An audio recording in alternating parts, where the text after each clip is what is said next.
Olá, pessoal. Cá estou de novo. Hoje com uma pessoa especialíssima, porque, além de tudo, vocês sabem, né? Algumas são minhas amigas e essa é uma delas. E quando ela chegou, ela ainda falou assim, nem sei o que eu vim fazer aqui. Eu falei, pois é, quando é amiga é assim, a pessoa só vem. E é isso que ela fez. Mas ela é das minhas amigas, uma das que eu mais admiro. É formada em Direito pela USP, pós-graduada em Direito Processual Civil e atualmente ela é juíza de Direito do Tribunal de Justiça do Estado de São Paulo, em São José dos Campos. Estou aqui com Denise Moreira. Doutora Denise Moreira, mas eu não preciso, né, chamar você de claro doutora. Que não. Antes de mais nada, deixa eu só agradecer os nossos apoiadores, que é a Food Life, Colher de Paula, Amendoá Biscoitos e Gaudi Acessórios, que nos apoiaram da gente estar aqui hoje. Denise, Dedê, me conte... Bom, hoje eu trouxe você aqui, a gente já se sintonizou lá aqui nos bastidores, mas para você contar um pouco da sua vida e dos desafios que você passou e passa, sendo juíza, primeiro, e segundo, juíza mulher, né? Juíza mulher fica redundante, mas o que eu quero saber tudo, desde o comecinho, desde a época que você era criança, que eu também convivia na sua casa, até hoje que você chegou nesse cargo aí que a gente tanto admira e que julga vidas. Oi, Carol. Olá, pessoal, tudo bem? É um prazer estar aqui. Prazer é meu. Uma amigona minha, finalmente deu certo, Deu, né? você viu? Conseguimos conciliar as agendas. Exatamente, eu tô muito feliz de estar aqui. E falar para um público super especial, né? É um público feminino. A gente tá com esse assunto, assim, né? Super em voga, a gente precisa discutir mesmo. Precisamos falar sobre isso, né? Precisamos, porque a gente precisa entender o nosso lugar na sociedade e no mundo, Com né? certeza. Os desafios femininos, né? A gente tá nessa fase de transição e é fundamental a gente discutir, né? Você acredita que a gente tá numa fase de transição, de que a gente vai chegar lá? Ah, eu acredito. Tem, né? Eu acredito. Você ajuda nisso, né? Ah, não, eu acho assim... eu acho que a mulher, né, de uma forma geral, ainda não se deu conta do potencial. Mas a gente tem um potencial. E esse potencial não é um potencial, assim, da gente se opor ao homem na sociedade, né? De romper o homem.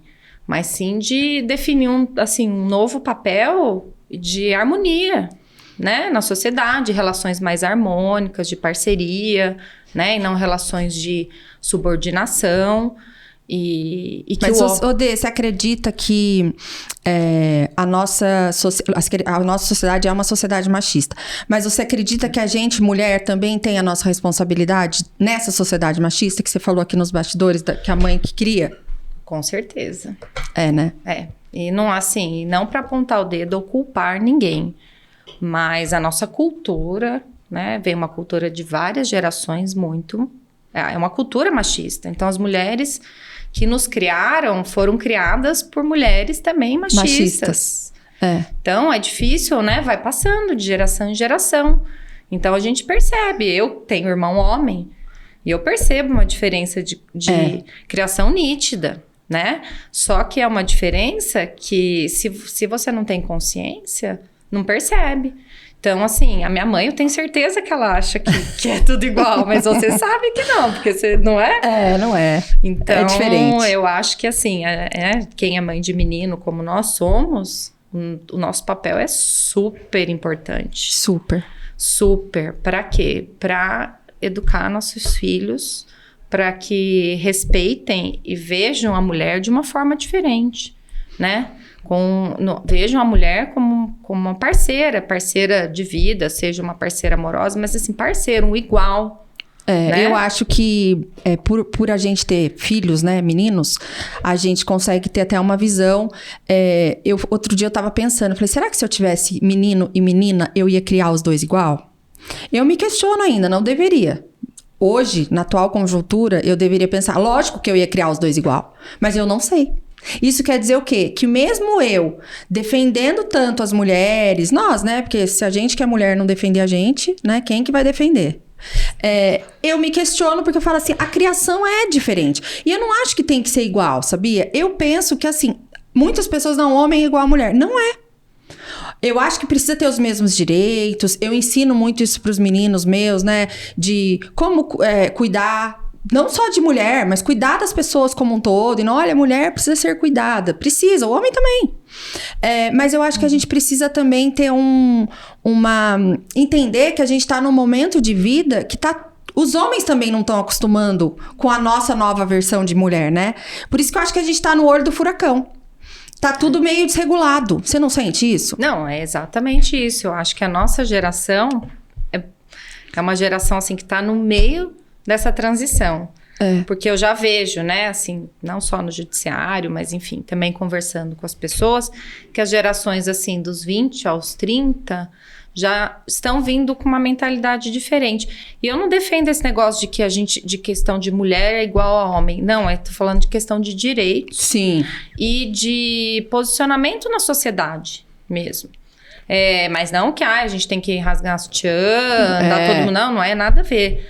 Mas, pelo contrário, a mulher tem a individualidade dela, tem que, né? Ser feminina, né? Lógico, né? Mas é a questão de, assim, os homens dessa geração, né, dos 40, 50, eles ainda foram educados com uma mentalidade mais machista, né? De diferença, de fazer diferença entre homem e mulher, no sentido de direitos e, enfim, deveres. E então é uma transição, porque eles estão meio perdidos. Então, né? Não estão sabendo lidar com esse mundo novo. E a gente também tá, porque não são todas as mulheres que chegaram no patamar que nós chegamos enquanto mulheres profissionais, né? Que somos independentes, que pagamos nossas contas. E que, claro, o homem vem para agregar.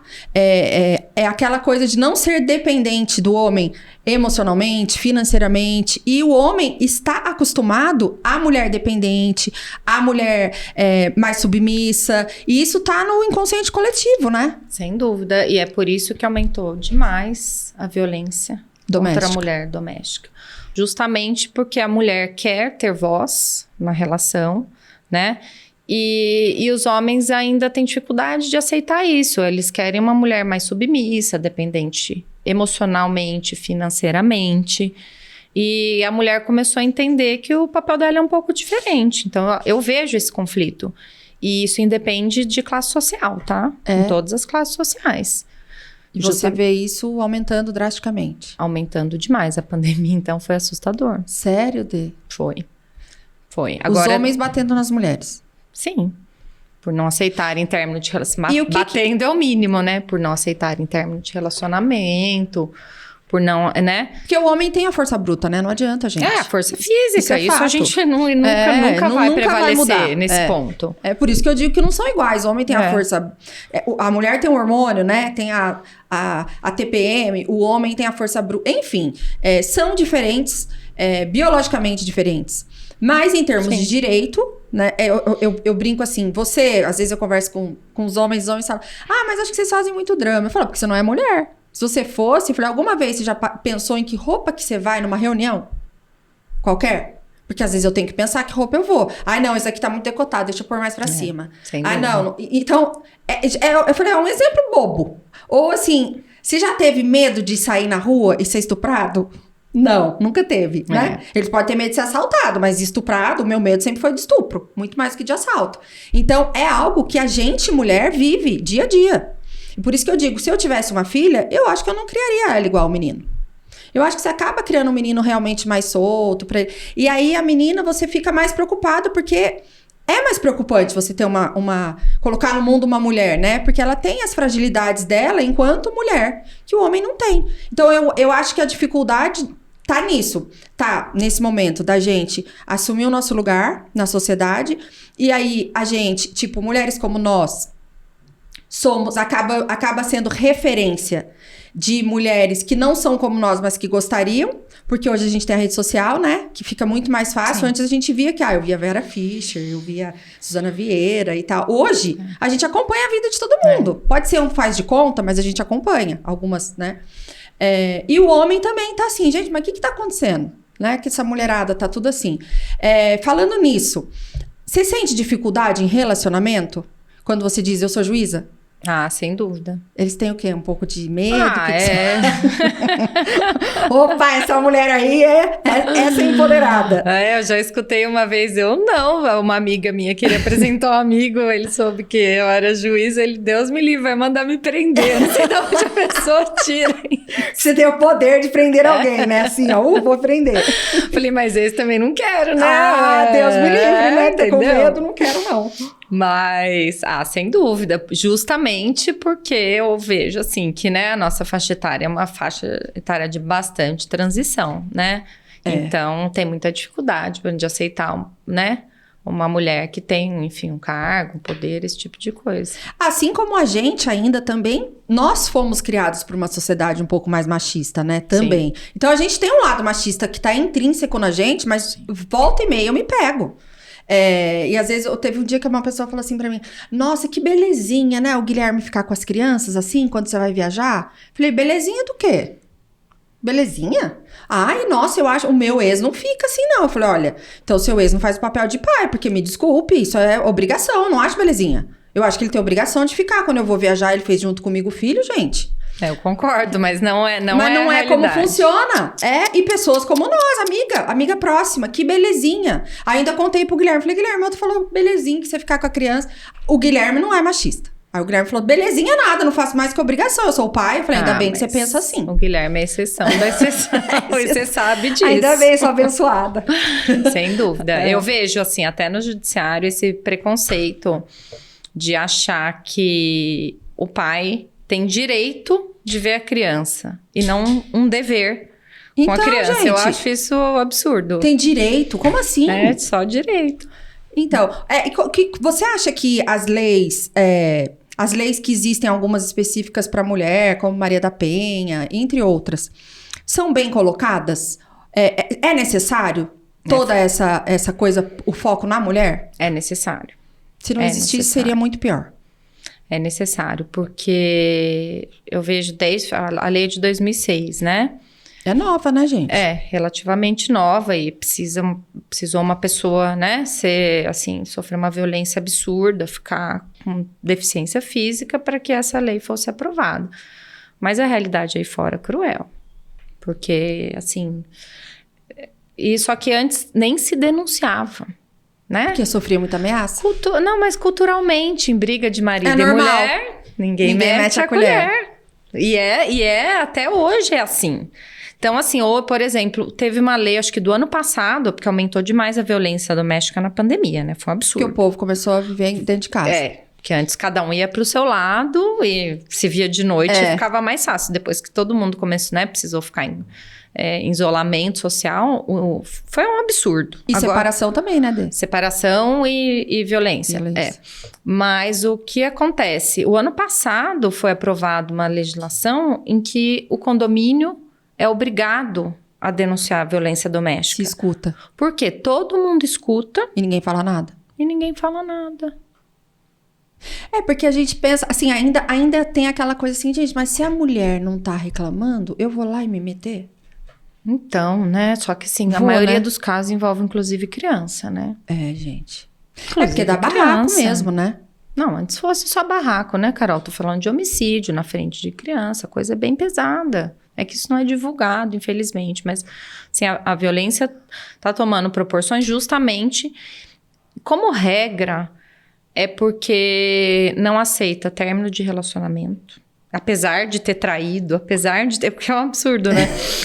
E não aceita término de relacionamento. Muitos não aceitam que a mulher trabalhe, tenha o seu próprio dinheiro, porque quer dominar a mulher financeiramente. Isso é muito comum, né? E aí chega a ser um absurdo de uma tentativa de homicídio, coisa isso que envolvendo criança, normalmente. E você julga essas... Você tá nessa área ou não? Eu tô... o que eu faço, assim, é audiência de custódia. São os presos do dia. Então, por exemplo, a pessoa cometeu um crime ontem, ela é apresentada hoje de manhã no fórum, porque todo mundo tem que passar pelo juiz, todo mundo que tá preso. Ah, é? É. Aí passa por você? Passa. E aí, o que faz? O que você faz? Pra decidir se eu vou dar liberdade provisória, se eu vou... Aí você ouve a pessoa? Ouço a pessoa. O advogado, né? Normalmente. Eu não ouço o preso e não assistido por um advogado, um defensor público, né? E aí, para decidir o que vai ser feito, né? Se ele vai para prisão, se ele vai... Esse é o seu de hoje, atualmente, é o seu cargo. Atualmente eu faço isso, também. E você já trabalhou com o direito de família, com a parte de... Trabalho bastante. Qual é o mais desafiador para você, Dê? Tomar as decisões? De todas as áreas, né? Eu não sei para os outros. A única área... Porque assim, o criminal, às vezes, ele é muito triste. Mas normalmente envolve, assim, adultos, né? Agora, a área que é muito difícil de trabalhar, assim, emocionalmente desgastante é a infância e juventude. Né? De ver violência de criança, ver crianças em situações, assim, horrorosas, precárias, de, assim, tratamento desumano. Mas aí é família? Não, aí é um juiz específico, que é um cargo de infância e juventude. Cidades maiores têm um juiz específico, em cidades menores o juiz acumula essa função. E para ser juiz disso, tem algum curso específico ou não? Qualquer juiz pode ser?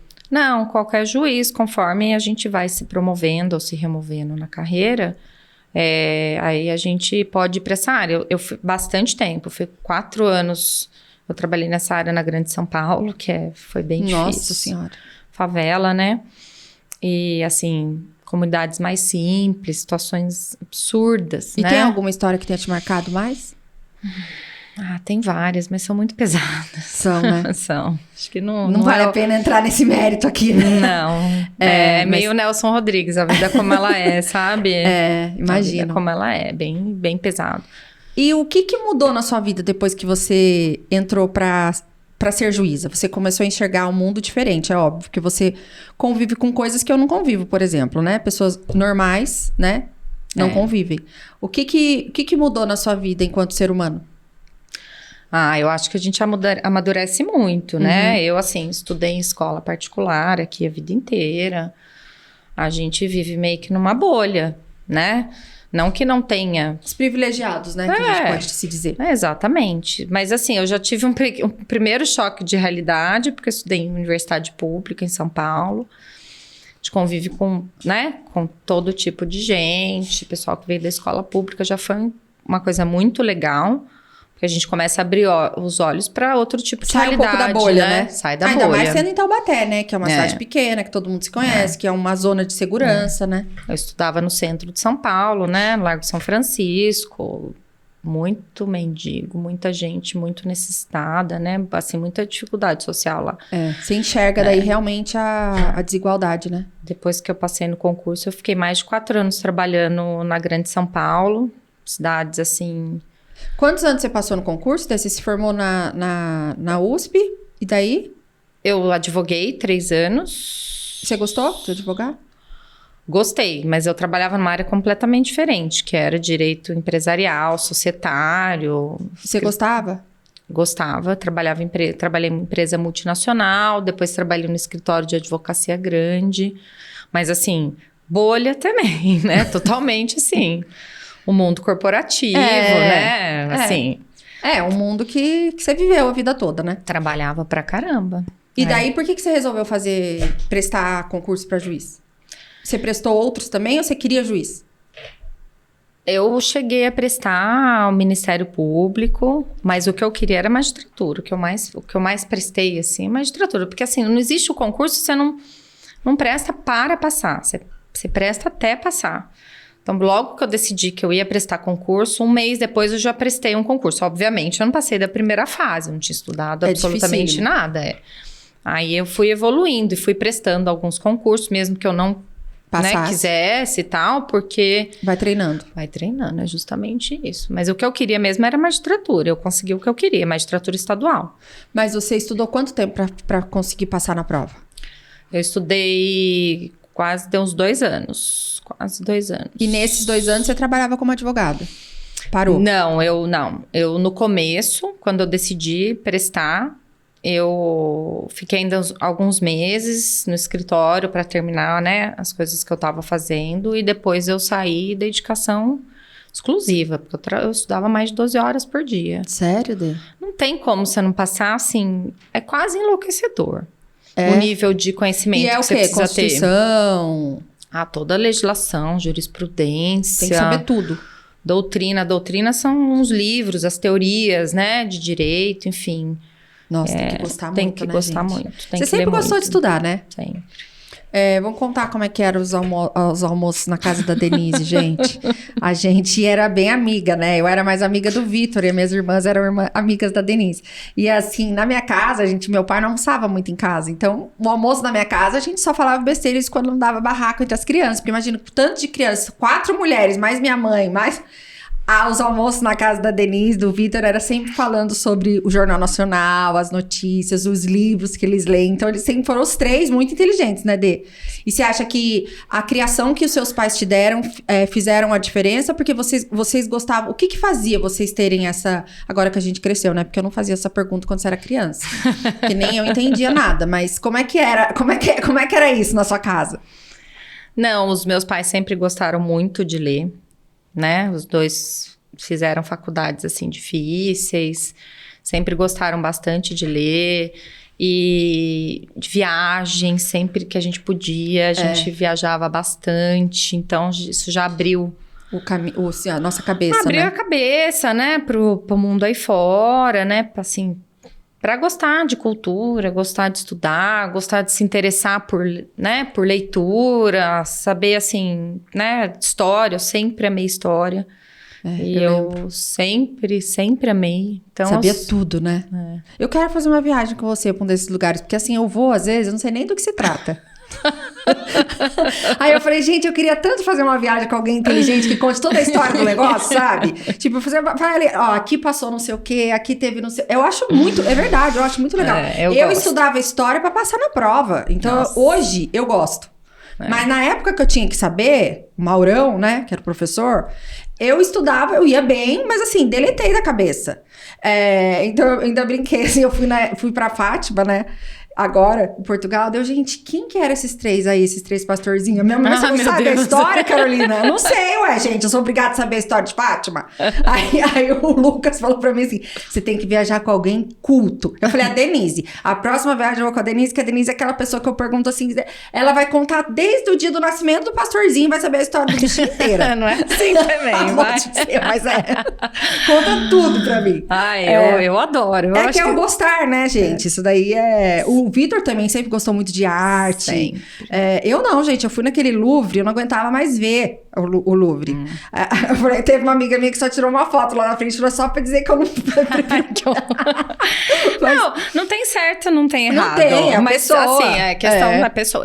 Por isso que existem juízas e donas de clínica de estética, entendeu? É por isso, não é? Então é assim. Eu amo, eu sempre que eu vou num lugar, eu estudo, eu leio, eu quero saber. A próxima eu vou no seu embalo. Você me conta tudo, eu vou achar o máximo. Tudo errado pra mim, como diz, eu posso ser guia turístico. Pode mesmo, é uma coisa você sabe que tudo, tenho. Né, Dê? Pois você sabe mesmo, é até bonito. Eu admiro muito, viu, vocês todos, né? A Vivi tive menos contato, mas o Vitor também é uma pessoa que sempre gostou muito de história, de arte. Não, mas isso é da família mesmo, os meus pais sempre incentivaram. Porque você cresce com isso, vira uma coisa meio natural, né? E você passa isso pro seu filho ou não? Ele é diferente? Não, é que assim, a geração nova tem muito de tecnologia, né? Muito. Vai querer ficar dando livro. Hoje eu dei o livro do Pequeno Príncipe pro Pietro ler. Ele, não, mãe, Pequeno Príncipe. Agora ele tá começando a ler gibi, é melhor, né? Pelo menos ler. Então, eu não quero mais o tablet de noite. Fica aquela luz na cara, agora você começa a ler gibi. E aí ele, tô adorando ler os gibis. Mas a gente precisa dar uma incentivada. Tem que incentivar. Eu compro direto, mas livros assim, mais assim... infantis, da geração deles, né? Homem-Cão. Isso ele gosta de ler. Agora, livro que a gente gostava, por Monteiro Lobato, essas coisas. Não vai. A gente, você, né? Porque eu nunca gostei. Eu lia demais. Eu sei. Eu adorava, E daí, toda essa leitura, toda essa parte cultural que você teve desde a sua infância... fez a diferença primeiro para você entrar numa USP, né? Porque você entrou de primeira na faculdade, né? Você não fez cursinho. Não, eu fiz um semestre junto com o terceiro ano. Não fiz um ano de cursinho, né? Mas fez junto? Fiz junto. Ou seja, passou direto, né? Eu lembro, gente, foi o maior babado quando você passou, né? Denise passou na USP. Eu falei, gente, mas vocês tinham dúvida que a Denise ia passar em qual? Vocês achavam que ela ia passar o quê? Na Unital? Claro que ela vai passar na USP, né? E daí, quando você passou na Acho USP... que você confiava mais em mim do que eu. Pois é. Já ouvi isso, viu, Dê? Então, às vezes a pessoa vai, você confia mais em mim do que eu própria. Ah, mas eu sabia, imagina, nunca duvidei. Sempre soube. Dê, e daí você, na faculdade, você passou alguns perrengues por ser uma faculdade pública. Como é que eram as relações, as amizades? Como é que foi isso, essa mudança pra você? E mudar de Taubaté pra São Paulo também, né? Que é também um... Eu acho que assim, um grande incentivo que os meus pais me deram, além de ensinar, gostar de ler, esse tipo de coisa, é que eles toparam que eu fosse fazer o 3º ano em São Paulo. Eu fiz, né, o 3º ano do ensino médio, na época, o 3º colegial, né? Que a gente já tá velha, não é mais assim, né? Eu fiz em São Paulo e aí eu ganhei uma bolsa no Ângulo, na época, para fazer um semestral, né? Um cursinho semestral junto com o 3º, e eu acho, assim, sem dúvida foi isso que colaborou com que eu passasse. Porque, assim, nosso colégio aqui em Taubaté sempre foi muito bom. Mas, na época, não tinha um cursinho forte como que eu fiz em São Paulo, presencialmente, na época no Ângulo Tamandaré, que foi fundamental. Tamandaré ainda é bom? Não sei. Deve ser, na nossa época era o... exatamente. Era o que fazia passar no vestibular. Exato. E aí, então, assim, deu tudo certo, porque a minha irmã já tinha passado, né, na faculdade em São Paulo. E você foi morar com a sua irmã? Eu fui morar com a minha irmã, porque eu tinha 17 anos, né? Não dava pra eu morar, enfim, sozinha, ia ser mais difícil. Mas aí, isso colaborou demais pra eu passar 17, direto. você já ir pra São Paulo Só seus pais foram corajosos também de deixar você ir, né? Muito. A gente tem que agradecer, né? Olhando hoje, você fica pensando, será que eu deixaria o meu, gente? Então, a minha mãe fala que... Gente, eu acho que eu era meio louca. Porque a minha mãe, assim, tipo... O Vitor foi a primeira vez para um acampamento com 5 anos de idade. Gente do céu! O meu filho acabou de ir com 10 e eu quase morri. E era o acampamento fazendo a flamboyante que a gente ia, né? Era ótimo. Não, então, assim, a gente ia para acampamento. Eu fui para Disney com a Bel. Com a Bel e as 14, suas irmãs, eu tinha 11. Eu tinha 14, eu acho. Eu tinha 11 anos. Gente, a minha mãe olha e fala, gente, eu era biruta de mandar minha filha sozinha nos Estados Unidos. Minha mãe mandou... Eu fiquei pensando, gente, high school, o Pietro quer fazer, né? Ele fala, eu quero para os Estados Unidos. Eu vou deixar, porque minha irmã mora lá, mas ficar em casa de família com 14 anos, gente, é uma criança daqui 4 anos pros nossos. Então, eu fui com 11, menina, é uma loucura isso. Então, mas tá certo. Não, tá certo. Mas não aconteceu nada. Não, você tá aí, viva, firme e forte, com história pra contar. Então, eu vejo foto quando eu morei fora, no Havaí, no Canadá. Eu era um cisco, eu era uma criança. Eu fiquei 3 meses lá em casa de família. Então, eu falava, mãe, como é que você deixou? A minha mãe fala, hoje, ela era contra o Fernandinho. Eu tava com o maior tempo tentando convencê-lo de que acampamento é legal. Ele não queria de jeito nenhum. E a minha mãe, não, mas ele tá muito novo. Que muito novo? Você mandou o Vitor com 5. Gente, 5 anos. Acho que agora nem aceitam mais crianças com 5. Imagina, 5 anos, gente. Como é que faz? Eu não mandaria o Teteco agora, não, com 7. Então, só mandaria se o Pietro fosse junto. Mas, mas aqui a gente também é um pouco mais protetora, eu acho. Exatamente. Que os nossos pais foram. O mundo é outro também. É mais perigoso também, né, Dê? Na nossa época, gente, eu andava de bicicleta com a Priscila Goldar pra cima e pra baixo. Então, a gente voltava a pé da escola. Eu não deixo voltar a pé da escola. Eu falo, gente, se tem alguém observando, enfim. É complicado a vida que a gente leva. Dê, aí você passou fez a faculdade, foi um tempo fazer ser advogada, né? E aí entrou como juíza. Como foi esse impacto? Como é que foi? Quando você entrou, era o que você pensava? Era o que você imaginava? Quais foram as surpresas que apareceram nessa época? Então, eu fui prestar concurso, eu não pensava... Você tinha 20 e poucos. Eu não pensava na faculdade em prestar concurso, eu sempre quis advogar. Eu lembro disso. Área empresarial. E aí, só que acontece, a maioria das minhas amigas já tinham em mente que iam prestar concurso.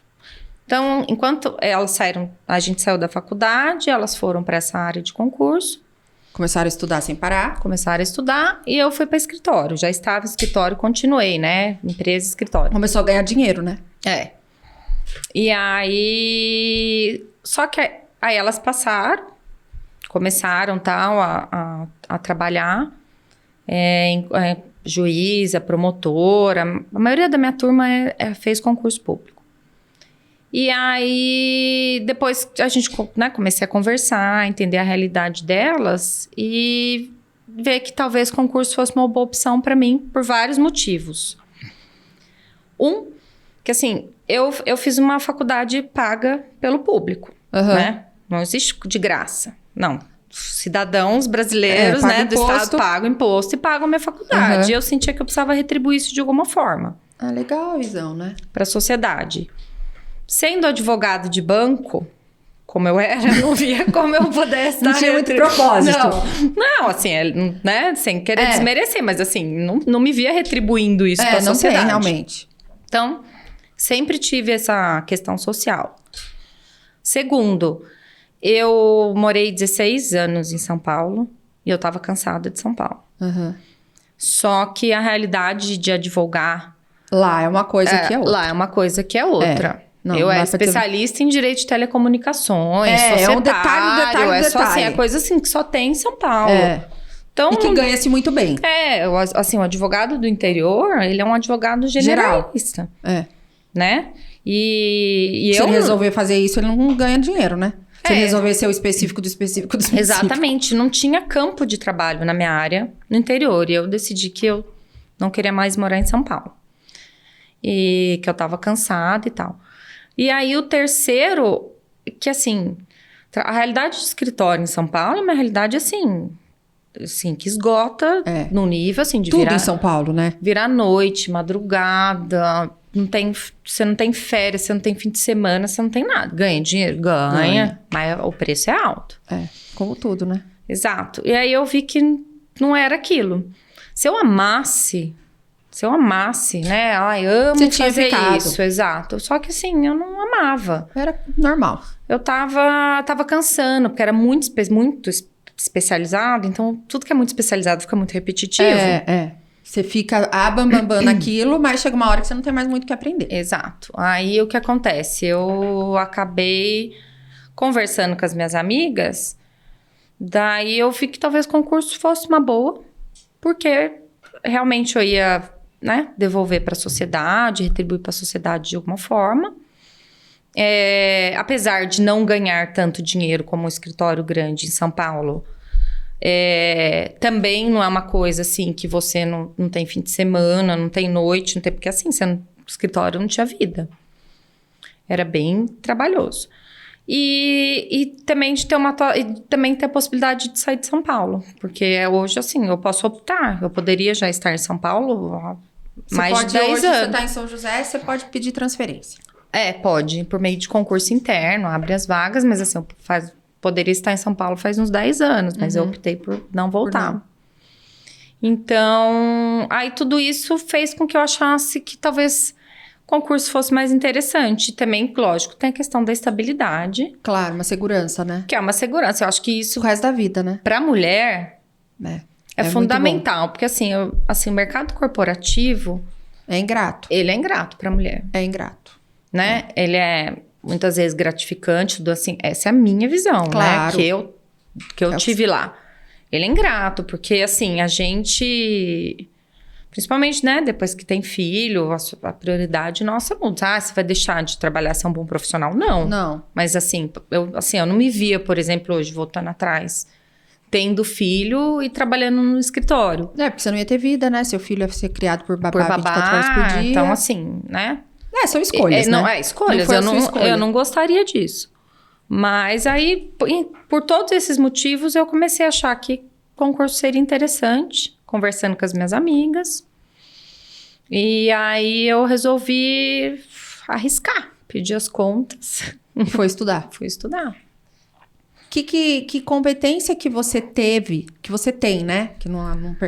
Que você acha que fez a diferença na sua carreira?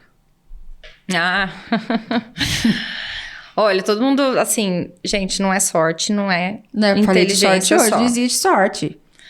Disciplina. Foco, né? Foco. Você é super focada, né, Dê? Eu acho tão bonito. Eu acho que a maior qualidade do ser humano... Eu não sou. É foco. Eu não sou muito, não. É foco. Eu acho...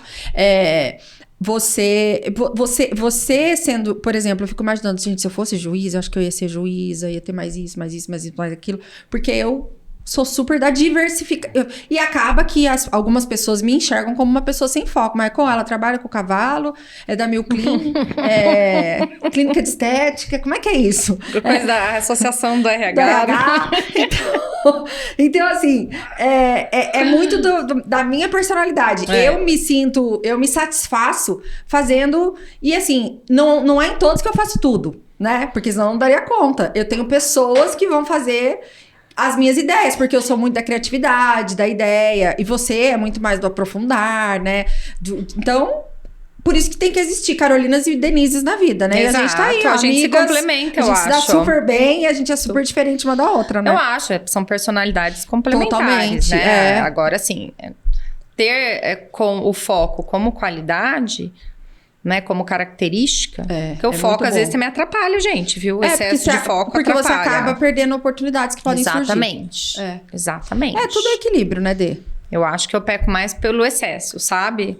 Agora, ter essa característica de foco para concurso público. Não, tem que ter. Eu nunca nem tentei. Eu nem tento. É verdade. Porque assim, você tem que ter um foco, porque você tem que estar ali estudando. Eu faço pós-graduação hoje, né?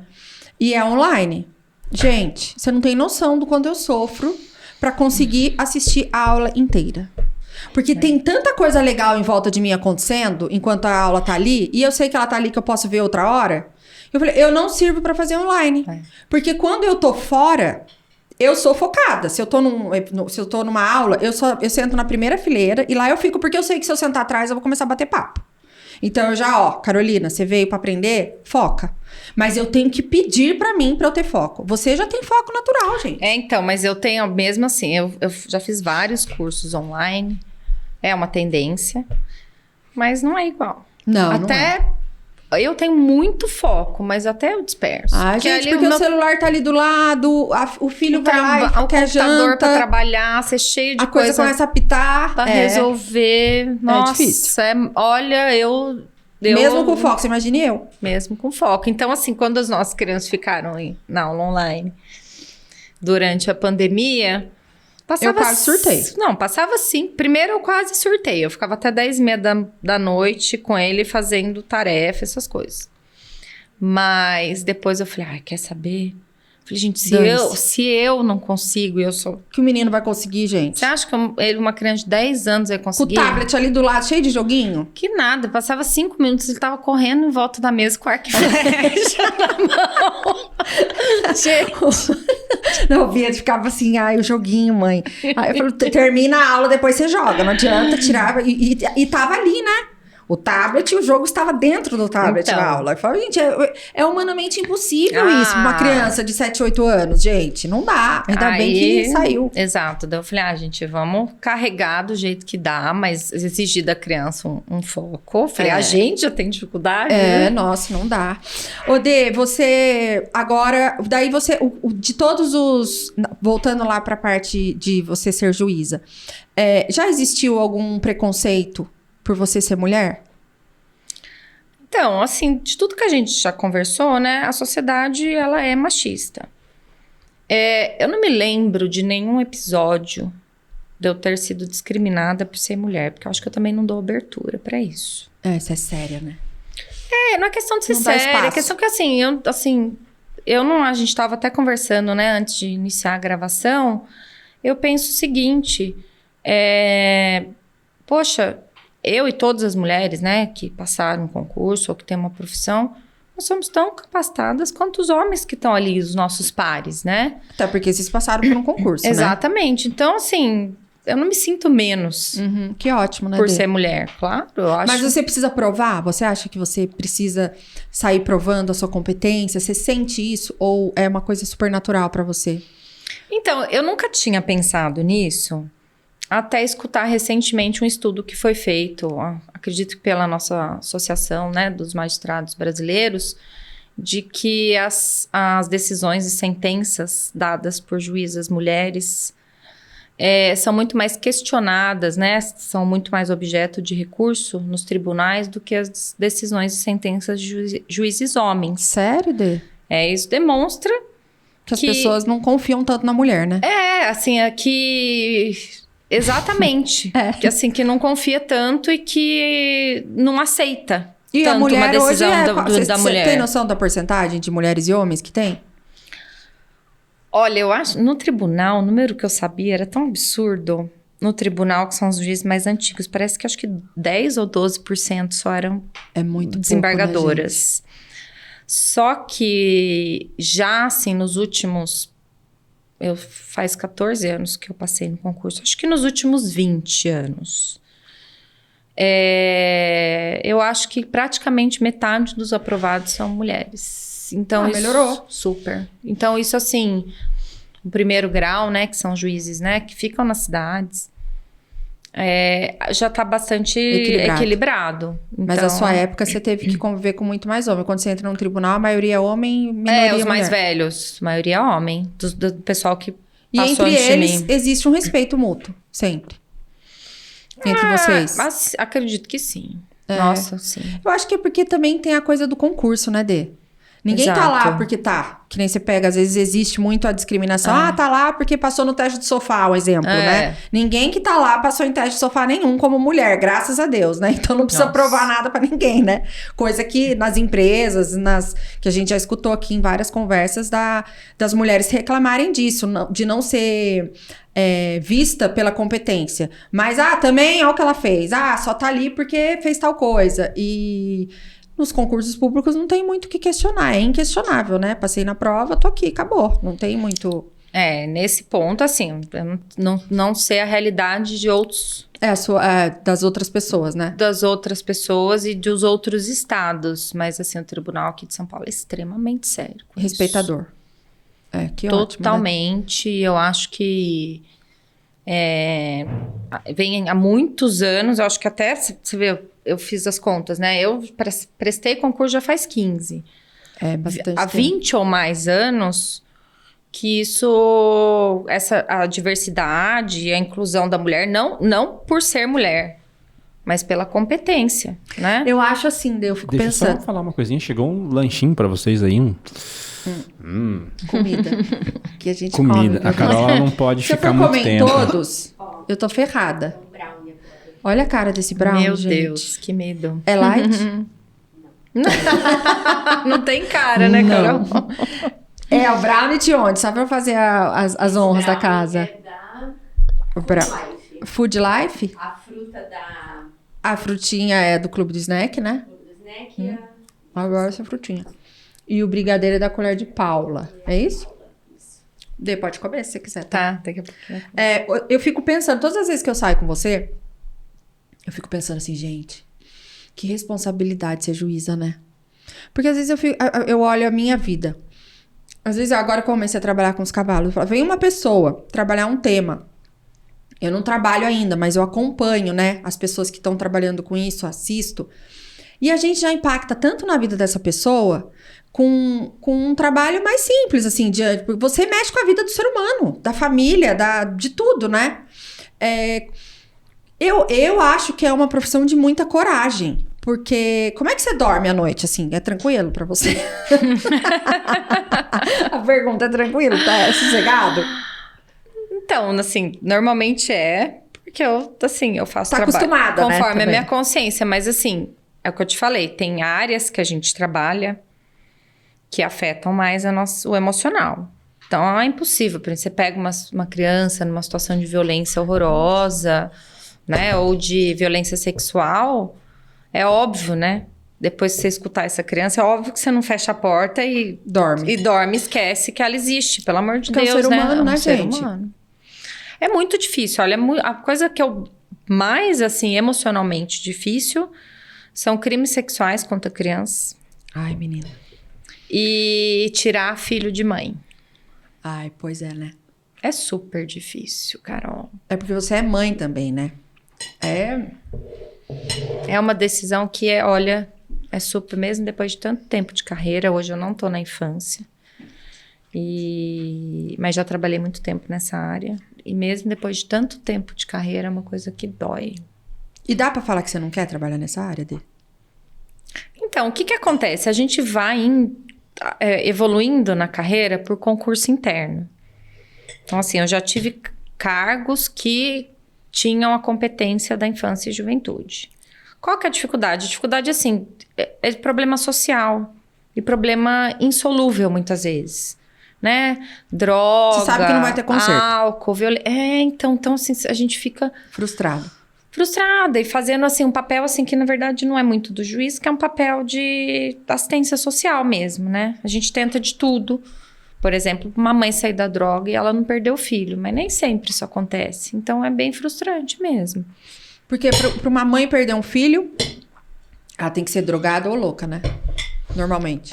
Enfim, né? A criança, assim, a criança tem o direito de ser bem cuidada. Pobreza não tira filho de mãe, né? Não, Com a pobreza, a gente tem o Estado, os mecanismos do Estado, de assistência social, programas de transferência de renda. Agora, o problema geralmente envolve violência e droga, álcool. Da criança que apanha. Né? Aí tem que tirar da Ou mãe, mal né? cuidada, né? Que muitas ficam sozinhas, com Presas, 3, né? 4 anos de idade, porque a mãe vai, né, resolver se drogar na rua. É muito triste a realidade, né, gente? A realidade é muito triste. Eu sei, porque a gente vê na casa do irmão de Francisco, às vezes, Exatamente. as histórias, umas coisas que a gente... E fala que... E mãe é mãe, né? Quando ela tá sóbria, tá tudo certo, né? Então, Mas aí, vai fazer o quê? A criança tá lá, né? Então, e aí, assim, a legislação prevê que o que tem que ser respeitado... É o direito da criança ser bem cuidada. Exatamente. É o que prevalece. É o que prevalece. Só que, ainda assim, é muito difícil. Tira da mãe, né? Porque ainda que ela não tenha condição nenhuma, normalmente tem o amor, né? É a mãe, então é muito triste. E você tem que tomar essa decisão, É muito triste ter que tirar filho de mãe, mas às vezes o juiz tem que fazer isso. Outro dia eu escutei uma piada que era assim, de... Cabeça de juiz é igual fralda de bebê. Você nunca sabe o que vai vir na hora que abrir. Porque, na verdade, tá na mão de vocês, né, gente? Por mais que tenha um estudo, uma constituição e etc., a decisão vem de vocês, né? Não. O que acontece? Ultimamente, a lei foi um pouco modificada e quando eles fixam entendimentos, eu não quero ser técnico, sabe? Mas eles acham uma posição lá no Supremo Tribunal ou no Superior Tribunal de Justiça, julgam isso um negócio que chama recurso repetitivo, a gente é obrigada a seguir. Tá. Esses entendimentos, para evitar que cada um resolva do jeito que quer. de um jeito. Interprete a lei de um jeito. Porque lei também tem muita interpretação. Exatamente. Cada um interpreta. O Brasil tem lei para tudo, né? Para todos os lados. Só que também o que as pessoas não entendem, que faz parte do nosso trabalho, é que 2 casos nunca são iguais. Nunca são iguais. Então, muitas vezes, as pessoas que não têm conhecimento da lei... Até porque você tem que levar em consideração algumas coisas que tem em um que não tem no outro, Exatamente. Não, por exemplo, a Ana e o José separaram. O juiz entendeu de uma forma. E a Maria e o João separaram e o juiz deu um entendimento diferente, por exemplo, em relação aos filhos. Mas a situação desses 2 casais, ela nunca é a mesma. Então, as pessoas não entendem, aí conversa, eles são vizinhos. Mas por que o juiz me deu um salário e pra Joana deu 2 salários? A situação nunca é igual. Nunca, imagina. Então, a decisão nunca vai ser igual. Então, é isso que as pessoas têm dificuldade. Tem juiz que deve ter mais paciência pra entender a história, tem juiz que deve ter menos, né? Porque existe também a personalidade do juiz, né? Ou não? Não é questão de paciência, é questão que as histórias... Assim... Nem sempre as histórias elas são contadas pelos advogados. E às vezes a pessoa acha que a história dela é igual a do vizinho. Mas não é, tecnicamente. E elas são levadas para o judiciário, porque a gente sabe o que está no processo. A gente não vai lá na casa da pessoa para saber como... Você lê o processo e julga. E pelo que vem... faz audiência, às vezes escuta testemunha, depende muito do caso. Mas assim, a gente julga conforme as provas que são produzidas. Então, por exemplo, por que a Ana, os filhos da Ana ganham R$2.000 de pensão e o ex-marido da Ana anda de carro importado, por exemplo, assim. E o ex-marido da Joana paga R$3.000 de pensão e ele tem dificuldade ou, né, ganha menos que o filho. Por quê? Porque tudo depende de prova. Então, por exemplo, se o advogado da Ana não conseguiu fazer uma prova boa dessa condição do ex-marido A dela, juíza não pode saber. o juiz não tem como saber. É. Então, as pessoas, né? Portanto, contrate um bom advogado. Exatamente. Já, por exemplo, a Joana, o marido dela pode até ganhar menos, mas ele tem um trabalho registrado. A gente sabe quanto ele ganha. É. Fica mais fácil você fixar um Claro. salário. Então, às vezes, ele ganha menos, na verdade, mas vai pagar mais de pensão por causa que é questão de prova, né? E tem agora também muitos homens que entram na justiça contra as mulheres, né, Dê? Eu tenho, como eu faço audiência de custódia, isso inclui pensão de alimentos, pessoal que está sendo preso, né? Na pandemia deu uma parada e agora voltou. E eu, ultimamente, tenho pego várias mulheres presas por dívida de alimento. Que Sério? Já pois é. Que é uma novidade. Ué, mas não é direitos iguais, gente? Exatamente. Então, a mulher também tem o direito Exato. de ser presa. Por quê? Porque muitos homens têm ficado com a guarda hoje em dia. Tem, Cada eu tenho vez visto, mais. Eu tenho visto isso também. Com a guarda das crianças. O homem fica com a guarda e a mulher tem que pagar pensão pros filhos. Exatamente. E aí, se a mulher não paga, ela vai presa assim como o homem. O que é justo. Não, é justo, porque não é? A gente, Não é. se ela não assume. Porque a gente sabe o trabalho que dá cuidar de filho, né? Exato. Independente de ser o pai ou a mãe, gente. Cuidar, né? O trabalho e o custo, né? Não, o trabalho, o custo, o desgaste, tudo. Acompanhar a escola. E tem muito mesmo, Dê? Muitos homens assumindo esse papel? Então, cada vez mais. Até, assim, foi surpreendente que ultimamente eu peguei, assim, prisão de alimentos, assim, várias de mulheres. Falei, já sinal dos novos tempos, É verdade, né? Enfim. é evolução, né? É. Então não adianta só a mulher querer sair ganhando em tudo também, né? Não, eu não acho que seja isso que a gente... Tem que ser, já que é direitos iguais, é pro bem e pro mal, né? Não tem essa. Mas isso até vem demonstrando também um aumento de consciência dos homens, né? De assumirem a responsabilidade pelos filhos, enfim. Que era uma coisa que a gente nunca via. Não, ainda tem aqueles que falam que é que belezinha o Guilherme ficar com os filhos. Né? Exatamente. Belezinha, tem nada de belezinha. E a não. pessoa nunca fala isso por maldade, isso é Não, inconsciente. não é. Mas aí, quando eu dei essa resposta, eu falei, belezinha? Daí ela falou, eu acho, porque o meu ex não fica. Daí eu falei, amor, deixa eu te falar, não é belezinha. O errado é seu ex que não fica. Porque assim, precisa ficar. Carol Que sendo isso? Carol, né? Filha, eu já começo a querer falar pra outra, olha, o que você tem que fazer, né? Eu não, fiquei quieta, porque eu não era muito amiga, muito íntima, foi pelo Instagram. Mas eu não aguentei, eu respondi, eu falei, não, é belezinha, é obrigação e você deveria fazer o mesmo com o pai dos seus filhos. E colocar ele, chamar ele pra realidade, gente, se o cara não quer... É que assim, eu falo, a gente que é mãe, nunca vai querer deixar o nosso filho com alguém que não quer ficar com ele. Sem Né? dúvida. Então, assim, o Guilherme fica porque ele quer e tudo. Mas forçar a ficar, eu também não forçaria. Eu falar, tá bom, não quer ficar, não fica. Né? Porque a gente é mãe, a gente tem um amor que não... E não adianta dizer que é igual, gente. Amor de pai e amor de mãe não é igual. É totalmente diferente. Hoje eu sou mãe, eu vejo. Você acha que é igual? Não, como regra, não. Mas eu já vi também situações contrárias. De homens, assim, totalmente... afetivos e prontos para assumir responsabilidade com filhos e mães Não que quererem. Proibirem. também já... não, e às vezes a mãe não quer mesmo ficar com a criança e Tchau. Vai pro pai. e o pai, né, assume responsabilidade e assume assim, com condição de assumir. Condição não só financeira, né? Tô falando condição afetiva mesmo. De Dele querer cuidar dos filhos, porque sabe que a ex-mulher não dá conta, enfim, tem problema, sei lá, mas... porque tem, né? Tem de mas tudo. a regra, na verdade, é o contrário, né? Como regra, a gente vê mães com mais responsabilidade afetiva com o filho mesmo. Odê, e como é que hoje as suas amigas que se formaram com você estão todas juízas, promotoras, continuaram nessa carreira? Porque como é que é o próximo passo da sua vida enquanto juíza? Então, a gente se promove mais ou menos assim por tempo de carreira. É tempo de carreira. Então a gente começa como substituto, que é que você cobre férias, cobre licença e vai mudando de cidade, né?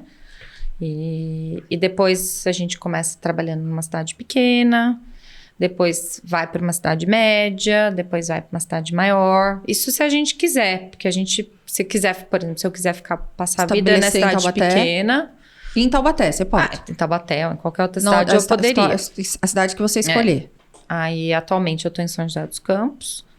E aí, assim, futuramente, isso vai demorar ainda, porque é tempo de carreira, né? E aí eu poderia ir pro tribunal em São Paulo, ser desembargadora. E quanto tempo de carreira? Em média. É difícil dizer, mas assim, pelo menos mais uns 15, 20, talvez. Sério? Então todos os desembargadores já devem ter mais de 60, 70 anos. Tem. Aí tem que querer trabalhar, né? Não, é que a gente tem que, assim, a nossa aposentadoria funciona igual para todo mundo, entendeu? A gente tem que ter o tempo de contribuição, 30 anos tal, de contribuição. Mas daí você pode aposentar. descansar ou virar desembargadora, ou não? Não, porque, não sei, a média de idade hoje, que o pessoal que tá indo deve ser alguns 60 anos, e não daria para aposentar ainda. 60 ainda é jovem. E você... Que dica que você dá pras pessoas, pros jovens que estão aí prestando direito e querem trabalhar prestar concurso? O que você diria para eles? Que precisa ter foco. O tal do foco.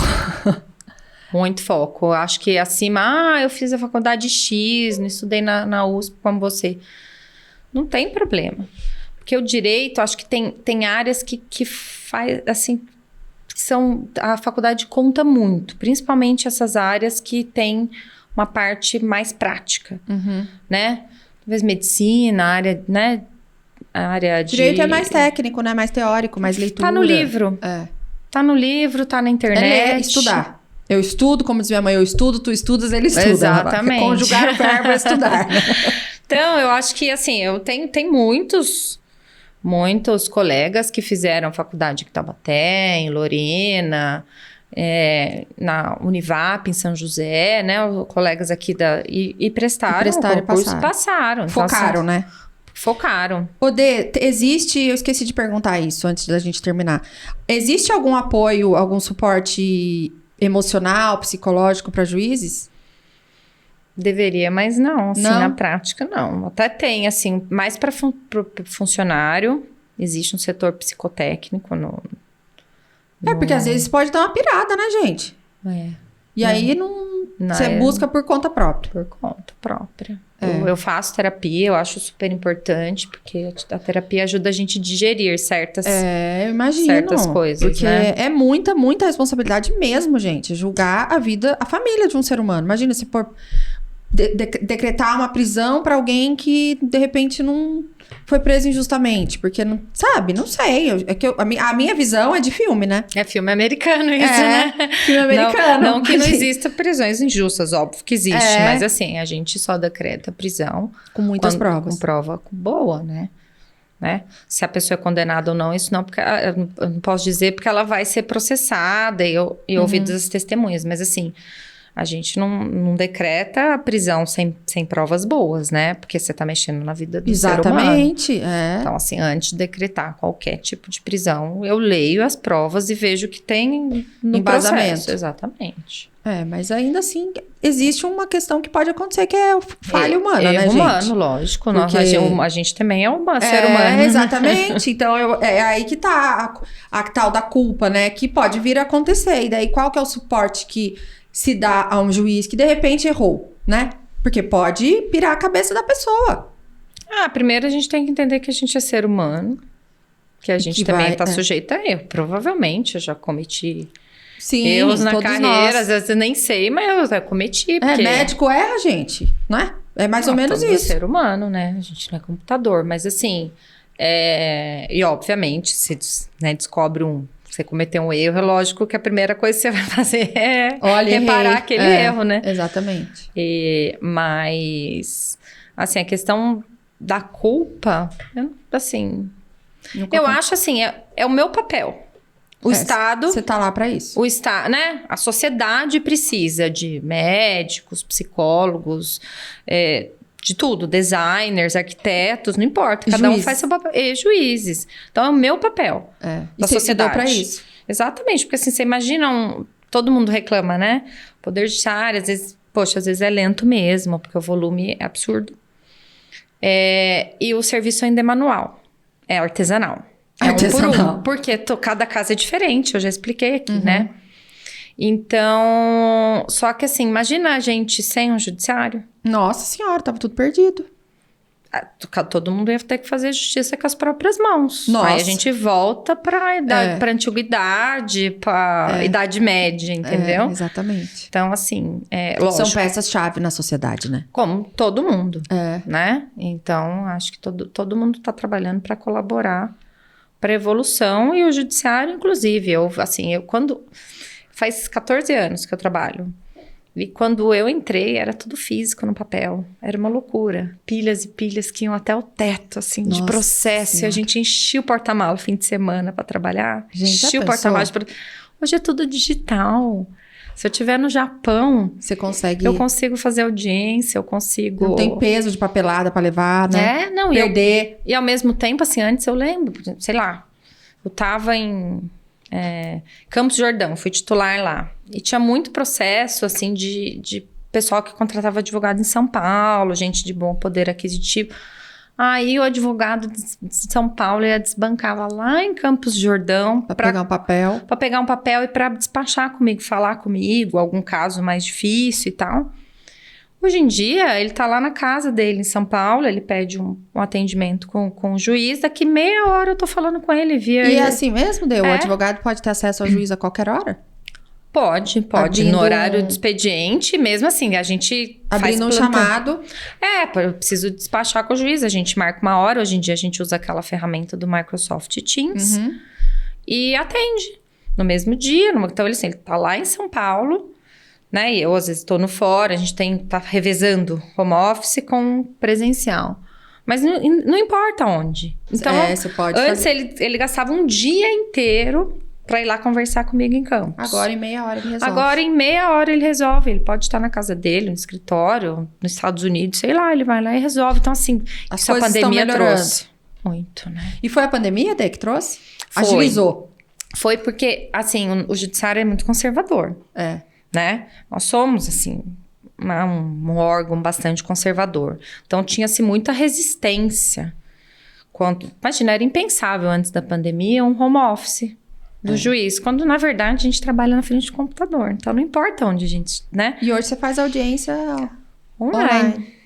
E voltou presencial ainda não? Só esses presos que eu faço do dia, que chama audiência de custódia. Nós estamos fazendo presencial, mas várias cidades já estão fazendo Online. virtualmente, porque tem estrutura nas delegacias. A gente ainda não tem, mas em breve terá. Terá. Agora, as audiências que eu faço de instrução, de ouvir testemunha, eu tô fazendo online. Online. Ah, legal, né? Super. Super, porque assim, às vezes a pessoa... Não dá tempo pra muito bate-papo também, né? É ou não é, né? Não, e muita gente tinha muita dificuldade de ir no fórum. Seja dificuldade Que lotado, de locomoção, seja uma dificuldade de acesso, dinheiro, né? Por exemplo, lá em São José dos Campos, a gente atende São Francisco Xavier, Monteiro Lobato, e é pessoal da zona rural. É. A gente já chegou a fazer vaquinha para pagar passagem para a pessoa voltar lá pra Serra, porque a pessoa falou, não tem dinheiro para voltar. Ele tinha vindo a pé, ele desceu a montanha e pegou um ônibus circular, porque ele não tinha dinheiro de pagar o intermunicipal. Então, a realidade do nosso país... É triste. Então, só que essa pessoa sempre tem um netinho ou a vizinha que tem um computador e hoje ela participa da audiência da casa dela. Que é bem mais fácil, né? Não, e é uma forma de garantir acesso à justiça, essas pessoas. Fica mais justo. Antes, assim, eu lembro os dias meus que eu fazia audiência à tarde, eu olhava lá, ficavam 100, 150 pessoas sentadinhas esperando a tarde inteira a vez Dá dele, dó, né? da audiência. Morre dó. Não, dá dó. E é um desperdício de tempo e dinheiro, né? Porque é um advogado que tá ali perdendo a tarde. Hoje, a pessoa entra online da casa dela, na hora, ou do escritório, ou do trabalho, né? Assim, muita gente, eu vejo, assim, os médicos, por exemplo, que participam das audiências, eu vejo, ele entra do consultório dele, então ele dá um intervalinho ali de meia hora, ele tira a consulta daquela, já participa de audiência, já volta pro trabalho. Você vê se esse médico tivesse que passar lá em Campos do Jordão? Os policiais, às vezes, o que acontece? O policial militar vai muito depor, né? Nos processos criminais. Antes... Por exemplo, ele tinha um plantão eles trabalham, acho que 12 por 36. Vou entrevistar um policial. Eles tinham que sair do trabalho, deixar o trabalho dele de policial e passar a tarde no corredor do fórum para esperar a vez dele. Um corredor quente, né? Lotado. Quer dizer, policial menos pra gente na rua, você concorda? É lógico. Agora, eu vejo que muitas vezes, eles param a viatura onde eles estão e participam da audiência, celular. 10, 15 minutos, fecha a viatura, continua, entendeu? Fecha a câmera, Resolveu continua o problema trabalhando. de muita gente, Resolveu. Não, e tudo isso, você vê, é um policial militar que, né, a sociedade está né? pagando Pagando pra ele trabalhar e... pra ele trabalhar na rua, Não no pra ele policiamento, não pra ficar tarde no 10 fórum horas pra no depor. negócio. Exatamente. Muito bem, Dê. Amor, adorei o nosso bate-papo. Também, Foi tantos rápido, assuntos, já ultrapassamos o tempo lá, Denise. Geralmente com 55 eu acabo, 66.